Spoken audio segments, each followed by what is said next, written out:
গাপ্পি মাছের বাচ্চা কি ব্রিড করানোর পর তার বাচ্চা খেয়ে নিচ্ছে? আপনি কি আপনার গাপ্পির থেকে ঠিক মতন বাচ্চা পাচ্ছেন না? আপনি কি আপনার গাপ্পি মাছ নিয়ে খুবই চিন্তিত? তাহলে আজকের ভিডিওটা আপনার জন্যই। আজকের ভিডিওতে আমি বলবো কিভাবে একদমই সহজ উপায়ে প্রাকৃতিকভাবে গাপ্পি মাছের বাচ্চা আপনারা সহজভাবে তুলতে পারবেন এবং রিস্কও থাকবে না কোনো প্রকার। তো চলুন ভিডিওটা শুরু করা যাক। আসসালামু আলাইকুম। দেখতে পাচ্ছেন এখানে আমি একটা গাবলা ইউজ করতেছি। যদি আপনারা চান আপনারা এর বদলে বিভিন্ন ধরনের বালতি বা অন্য কিছু ইউজ করতে পারেন, ছোটোখাটো ট্যাঙ্ক।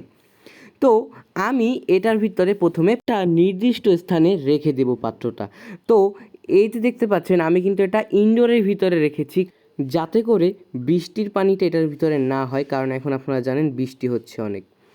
তো চলুন আমরা এবার পানি ফিল আপ করে নিই। তো দেখেন আমি কিন্তু এখানে ডিরেক্ট কলের পানি ইউজ করতেছি, বাট আমি এই পানিটাকে কিন্তু পুরনো করে নেব। তো আপনারাও এরকমভাবে করবেন।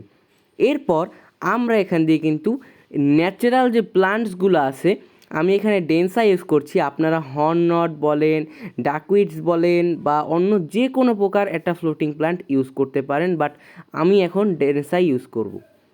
তো চলেন ডেন্সারটা আমি ইয়ার কাছে নিয়ে যাই। আমি এখানে কিন্তু পর্যাপ্ত পরিমাণ ডেন্সার নিয়ে নিচ্ছি, যাতে প্রপারলি হাইড হতে পারে মাছগুলো। আমি কিভাবে তুলে নিচ্ছি ডেন্সারগুলো আপনারা জাস্ট দেখতে থাকেন। তো এদিকে কিন্তু আমাদের পানিও ভরে গেছে প্রায়। তো দেখেন আমি কিন্তু পানিটা এবার নিয়ে যাব এবং ট্যাঙ্কটা ফিল আপ করবো। তো দেখেন আমি কিন্তু এখানে পানিটা একদমই আস্তে আস্তে করে ফিল আপ করছি।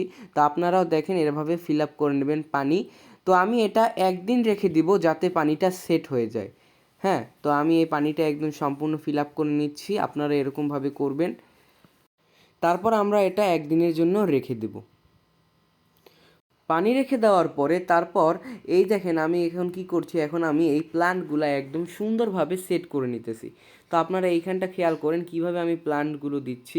পানিটা যেহেতু পুরনো তাই কোনো সমস্যা এখন আর হবে না, ঠিক আছে। আর একই জায়গার পানি, তাই প্লান্টেরও কোনো প্রকার সমস্যা হবে না। তো দেখেন সেট হওয়ার পর কিছুটা এরকম দেখাচ্ছে, জানি না লাইটটা একটু কম আসছে, হয়তো খারাপ দেখাতে পারে, বাট আমি আপনাদের প্লান্টের কোয়ালিটিটা হাতে নিয়ে দেখাচ্ছি। জাস্ট আপনারা দেখেন কি সুন্দর কোয়ালিটি, আপনারা জাস্ট দেখেন। তো এরপর আমি অন্য একটা ট্যাঙ্ক থেকে আর একটা সুন্দর গাছ নিয়ে নিচ্ছি, যেটা সুন্দর।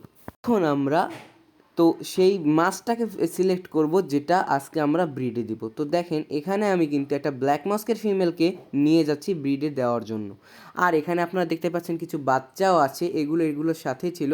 যেহেতু আবার যদি এটা বাচ্চা দেয় তাহলে এই ছোটো বাচ্চাগুলো এই বাচ্চাগুলোরে খেয়ে নেবে, যে কারণে আমি এইটারে আলাদা এবং সেপারেট করে দিচ্ছি যাতে সবগুলো বাচ্চা আমি পাই। ঠিক আছে, তো দেখেন আমি কিন্তু এই ফিমেলটা ধরে নিছি। এবার এটারে আমি অ্যাক্লিমেশন করে নিতেছি যাতে কোনো প্রকার সমস্যা বা স্ট্রেসে না পড়ে। অ্যাক্লিমেটেশন করার পরে আমি এই মাছটাকে ছেড়ে দিলাম যাতে ও একদম ফ্রিলি যেতে পারে। দেখেন চলে গেল মাছটা। এরপর আমি লাস্টে সেই প্লান্টসটাও অ্যাড করে দিতেছি, যেইটা আমি আপনাদের দেখালাম যে এটা একটা সুন্দর প্লান্টস, এটাও হাইডিংয়ে সাহায্য করবে, যে কারণে আমি এই প্লান্টসটা ইউজ করছি। পরের দিন তো আমি যখন বাচ্চাটা তুলতে আসলাম, দেখেন কি সুন্দর ওরা কিন্তু বাচ্চা লিক করে দিয়েছে। হ্যাঁ, এখন অনেকে বলবেন যে ভাই মেল আসলো কোথা দিয়ে? ভাই যেহেতু এটা আমার পেয়ারিং মাছ, তাই আমি এটাকে মেলটার সাথে দিয়েছি।